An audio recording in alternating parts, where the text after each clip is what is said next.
اللهم صل على محمد وعلى آل محمد كما صليت على إبراهيم وعلى آل إبراهيم إنك حميد مجيد. اللهم بارك على محمد وعلى آل محمد كما باركت على إبراهيم وعلى آل إبراهيم إنك حميد مجيد. بھائی دوستو، آج کی حدیث ہے موت کے بعد پیش آنے والا حالات پر ایمان۔ حضرت ابو سعید رضی اللہ تعالی عنہ فرماتے ہیں کہ ایک مرتبہ رسول اللہ صلی اللہ علیہ وسلم نماز کے لیے مسجد میں تشریف لائے تو آپ صلی اللہ علیہ وسلم نے دیکھا کہ بعض لوگوں کے دانت ہنسی کی وجہ سے کھل رہے تھے، اور رسول اللہ صلی اللہ علیہ وسلم نے ارشاد فرمایا، اگر تم لذتوں کے توڑنے والی چیز یعنی موت کو کثرت سے یاد کیا کرو، تمہاری یہ حالت نہ ہو جو میں دیکھ رہا ہوں۔ لہذا لذتیں ختم کرنے والی چیز موت کو کثرت سے یاد کیا کرو، کیوں کہ قبر پر کوئی دن ایسا نہیں گزرتا جس دن وہ یہ آواز نہ دیتی ہو کہ میں پردیس کا گھر ہوں، میں تنہائی کا گھر ہوں، میں مٹی کا گھر ہوں، میں کیڑوں کا گھر ہوں۔ جب مومن بندہ دفن کیا جاتا ہے تو قبر اس سے کہتی ہے، تمہارا آنا مبارک ہو، بہت اچھا کیا جو تم آ گئے۔ جتنے لوگ میری پیٹھ پر چلتے تھے مجھے تم ان سب میں زیادہ پسند تھے، آج جب تم میرے سپرد کیے گئے ہو اور میرے پاس آئے ہو تو میرے بہترین سلوک کو بھی دیکھو گے۔ اس کے بعد قبر جہاں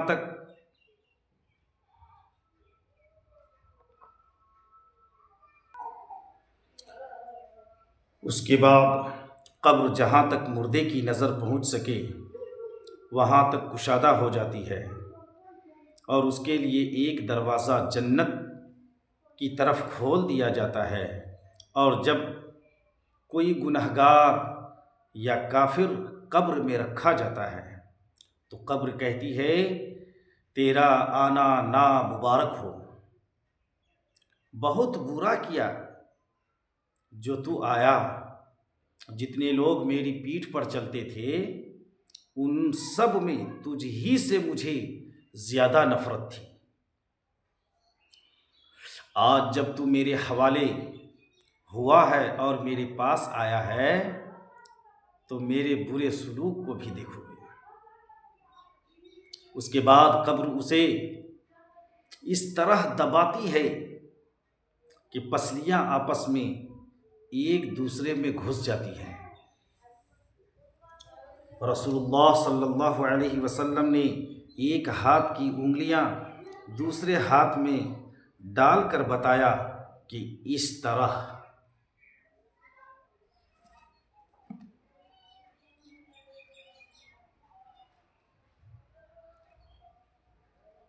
اور اللہ تعالی اس پر 70 اژدہے ایسے مسلط کر دیتے ہیں کہ اگر ایک بھی ان میں سے زمین پر پھونک مار دے تو اس کے زہریلے اثر سے قیامت تک زمین پر گھاس نہ اگے گی،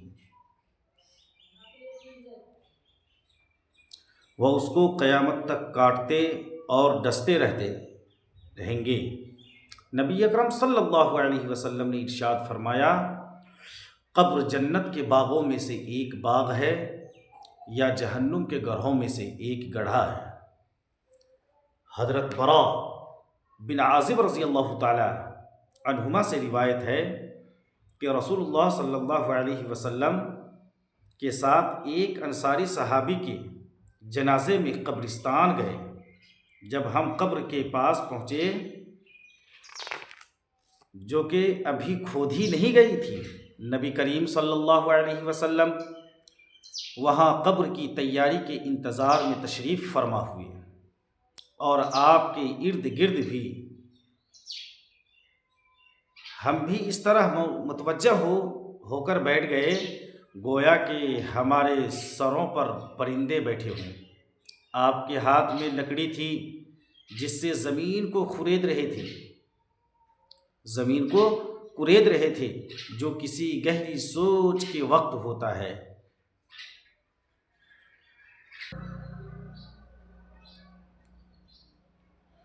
پھر آپ صلی اللہ علیہ وسلم نے اپنا سر مبارک اٹھایا اور 2 یا 3 مرتبہ فرمایا، عذاب قبر سے اللہ تعالی کی پناہ مانگو۔ پھر ارشاد فرمایا، اللہ کا مومن بندہ اس دنیا سے منتقل ہو کر جب عالم برزخ میں پہنچتا ہے، یعنی قبر میں دفن کر دیا جاتا ہے، تو اس کے پاس 2 فرشتے آتے ہیں، وہ اس کو بٹھاتے ہیں، پھر اس سے پوچھتے ہیں کہ تمہارا رب کون ہے؟ وہ کہتا ہے کہ میرا رب اللہ ہے۔ پھر پوچھتے ہیں تمہارا دین کیا ہے؟ وہ کہتا ہے میرا دین اسلام ہے۔ پھر پوچھتے ہیں کہ یہ آدمی جو تم میں نبی بنا کر بھیجے گئے تھے، یعنی حضرت محمد صلی اللہ علیہ وسلم، ان کے بارے میں تمہارا کیا خیال ہے؟ وہ کہتا ہے وہ اللہ تعالیٰ کے رسول ہیں۔ فرشتے کہتے ہیں کہ تمہیں یہ بات کس نے بتائی؟ یعنی تمہیں ان کے رسول ہونے کا علم کس ذریعہ سے ہوا؟ وہ کہتا ہے میں نے اللہ تعالیٰ کی کتاب پڑھی، اس پر ایمان لایا اور اس کو سچ مانا۔ اس کے بعد رسول اللہ صلی اللہ علیہ وسلم نے ارشاد فرمایا، مومن بندہ فرشتوں کے مذکورہ بالا سوالات کے جوابات جب اس طرح ٹھیک ٹھیک دے دیتا ہے تو ایک منادی آسمان سے ندا دیتا ہے، یعنی اللہ تعالیٰ کی طرف سے آسمان سے اعلان کرایا جاتا ہے کہ میرے بندے نے سچ کہا، لہذا اس کے لیے جنت کا بستر بچھا دو، اسے جنت کا لباس پہنا دو، اور اس کے لیے جنت میں ایک دروازہ کھول دو۔ چنانچہ وہ دروازہ کھول دیا جاتا ہے اور اس سے جنت کی خوشگوار ہوائیں اور خوشبوئیں آتی رہتی ہیں، اور قبر اس کے لیے حد نگاہ تک کھول دی جاتی ہے۔ یہ حال تو رسول اللہ صلی اللہ علیہ وسلم نے مرنے والے مومن کا بیان فرمایا۔ اس کے بعد آپ نے کافر کی موت کا ذکر کیا اور ارشاد فرمایا، مرنے کے بعد اس کی روح اس کے جسم میں لوٹائی جاتی ہے اور اس کے پاس بھی 2 فرشتے آتے ہیں، وہ اس کو بٹھاتے ہیں اور اس سے پوچھتے ہیں کہ تیرا رب کون ہے؟ وہ کہتا ہے ہائے افسوس، ہائے صدمہ، ہائے افسوس، میں کچھ نہیں جانتا۔ پھر فرشتے اس سے پوچھتے ہیں کہ تیرا دین کیا تھا؟ وہ کہتا ہے ہائے افسوس، ہائے صدمہ، ہائے افسوس، میں کچھ نہیں جانتا۔ پھر فرشتے اس سے کہتے ہیں کہ یہ آدمی جو تمہارے اندر بحیثیت نبی کے بھیجا گیا تھا، تمہارا اس کے بارے میں کیا خیال تھا؟ وہ پھر بھی یہی کہتا ہے ہائے افسوس، ہائے صدمہ، میں کچھ نہیں جانتا۔ اس سوال و جواب کے بعد آسمان سے ایک پکارنے والا اللہ کی طرف سے پکارتا ہے کہ اس نے جھوٹ کہا۔ پھر اللہ تعالیٰ کی طرف سے ایک منادی آواز لگاتا ہے کہ اس کے لیے آگ کا بستر بچھا دو اور اسے آگ کا لباس پہنا دو اور اس کے لیے دوزخ کا ایک دروازہ کھول دو۔ چنانچہ یہ سب کچھ کر دیا جاتا ہے۔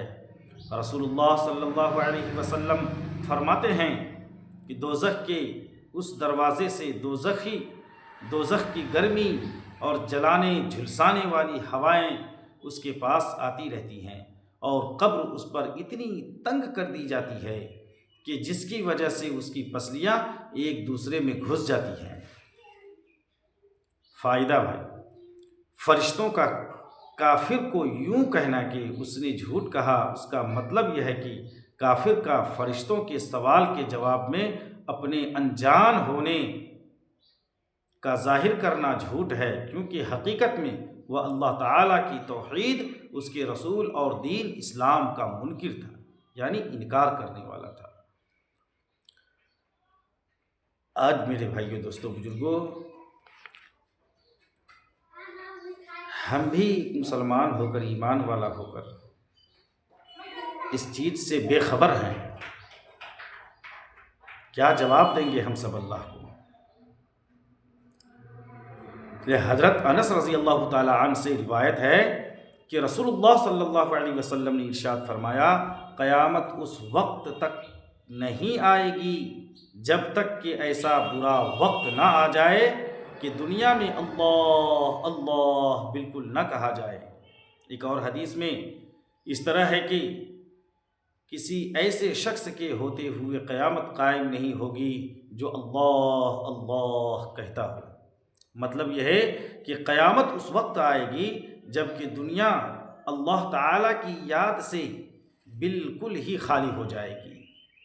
اس حدیث کا یہ مطلب بھی بیان کیا گیا ہے کہ قیامت اس وقت تک قائم نہیں ہوگی جب تک کہ دنیا میں ایسا شخص موجود ہو جو یہ کہتا ہو، لوگو اللہ تعالیٰ سے ڈرو، اللہ تعالیٰ کی بندگی کرو، اللہ تعالیٰ کی عبادت کرو، اللہ تعالیٰ کے حکموں پر چلو۔